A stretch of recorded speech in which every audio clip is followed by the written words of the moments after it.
मंगल को शहर के सीएम राइट स्कूल में अतिथियों और बच्चों के पेरेंट्स स्कूली छात्रों का पहुंचना शुरू ही हुआ था। विद्यालय परिसर में सूजन 2023 के कार्यक्रम का शुभारंभ होना ही था, लेकिन अचानक इस कार्यक्रम को स्थगित करने का फरमान भी स्कूल के प्राचार्य के द्वारा जब अनाउंस किया गया तो छात्र भड़क उठे। महीने भर की मेहनत पानी फिरते देख स्कूली बच्चे अपना विरोध प्रदर्शन करने लगे। बच्चों की मांग थी कि सृजन कार्यक्रम को छोड़कर हमारा सांस्कृतिक कार्यक्रम ही करवा दो, लेकिन ऐसा क्या हुआ कि बच्चों की एक महीने से हो रही तैयारी पर एक आदेश ने पानी फेर दिया। इस बड़े आयोजन को आनन फानन में स्थगित करने से कुछ अतिथि और बच्चों के पेरेंट्स वापस घर जाना पड़ा। वही सूत्रों से मिली जानकारी के अनुसार यह कार्यक्रम राजनीति का शिकार हो गया, तो वही अतिथियों के बुलाने का कार्यक्रम भी यह माना जा रहा है। लेकिन प्रभारी प्राचार्य ने महेंद्र रघुवंशी ने बताया कि विकास यात्रा के चलते अतिथियों को विकास यात्रा में शामिल होना था, इसलिए कार्यक्रम को स्थगित करना पड़ा। यह कार्यक्रम आयोजित होना था, लेकिन ऐसी क्या मजबूरी थी, यह समझ से परे है। या क्या क्या आपने तैयारी की थी? प्रतियोगिता तो सर ऐसी थी कि एक तो क्लास सज्जा की प्रतियोगिता थी कि आपने साल भर में क्या पढ़ा है, आपने साल भर में क्या एक्स्ट्रा करिकुलर एक्टिविटी सीखी है। जैसे हमारे स्कूल में अभी बैंड आया था तो हमने बैंड सिखाया था बच्चों को हमने संचालन करना सिखाया, माइक स्किल सिखाई थी, इंग्लिश में हिंदी में दोनों में संचालन कर रही थी। मॉडल उनने साइंस से रिलेटेड मतलब लगभग हर सब्जेक्ट के मॉडल बनाए थे। सोशल साइंस का बनाया था, हिंदी का भी बनाया था, इंग्लिश का बनाया था। तो उन सब खर्च आप लोगों का ही हुआ था इस पे या स्कूल की तरफ से हुआ था?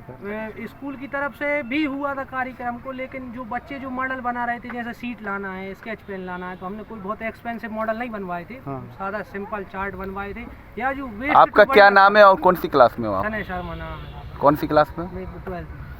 इसके पीछे मूल रूप से दो कारण हैं। इसके पीछे एक तो ये रहा कि रात को अचानक मेरे बेटे की तबीयत खराब हुई तो मैं अपना समय नहीं दे पाया, पर्याप्त समय जो मेरे को देना था, क्योंकि उसको भी मेरे को देखना था। दूसरी वजह ये रही कि अभी 10 बजे से जनप्रतिनिधियों को सभी को विकास यात्रा में निकलना था, और विकास यात्रा में निकलने के कारण उनका भी मेरे पास फ़ोन भी आ गया, लगभग अधिकांश लोगों का फ़ोन आ गया कि हम लोग जो है विकास यात्रा के कारण इसमें अभी उपलब्ध नहीं हो पाएंगे। तो हमने कहा ठीक है, इसको हम आगे के लिए पोस्टपोन कर देते हैं, आगे इसको अपन कर लेंगे। लेकिन सर ये बताओ, आपने कार्यक्रम में पहले ये था आमंत्रित किया था लोगों को, कैसे कैंसिल हो सकता है? आप बता रहे कौन उन्होंने कैंसिल कर दिया? नहीं, प्रायोजित था, बिल्कुल ठीक है। तो पहले से सेट रहता कार्यक्रम?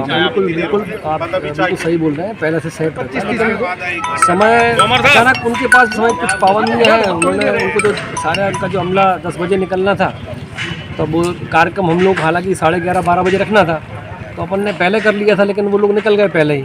अब निकलने के कारण से ये रहा कि जो इसका उद्देश्य था कि ज़्यादा से ज़्यादा जनप्रतिनिधि और अभिभावकगण आए इसमें, तो उनको अपन ने क्लास दिखाने, तो क्लासरूम हालांकि दिखा दिए गए थे, क्लासरूम को बता दिया। किसकी ओर से कैंसिल किया गया आपको? मतलब ये किसी विशेष इसका कोई कारण नहीं, किसी एक व्यक्ति को ऐसे कैंसिल किया। सर कहीं न कहीं पालक भी आए होंगे, उन्हें परेशानी का सामना तो करना पड़ा होगा। उसके लिए हमने उनको बताया कि आप आगे इसको रखेंगे। बाकी क्लासरूम जो है अपना, इस कार्यक्रम का उद्देश्य केवल इतना था कि इसमें अपने स्कूल की उपलब्धियों को अपन बताएं, क्लास भ्रमण करा करके। अब क्लास भ्रमण ही कराना था, क्लास भ्रमण तो करा दिया था, लेकिन ये भी था कि 26 जनवरी का कार्यक्रम कुछ हमारा बारिश के कारण नहीं हो पाया था, तो हम ये चाह रहे थे कि छोटे मोटे कुछ कार्यक्रम बच्चों की तरफ। आपको कब सूचित मिला कि मैं कार्यक्रम में हम नहीं आ सकते या कैंसिल किया? वो आज अचानक सुबह इतने जल्दी से नहीं कर पाते, लगभग 10 बजे के आसपास ही ये सूचना मिली अपने को, तो फिर इतने जल्दी अपन कह भी नहीं पाते, इसलिए हौच पौच हो गया, इसलिए पूरा भ्रम की स्थिति पैदा हुई। ठीक है सर।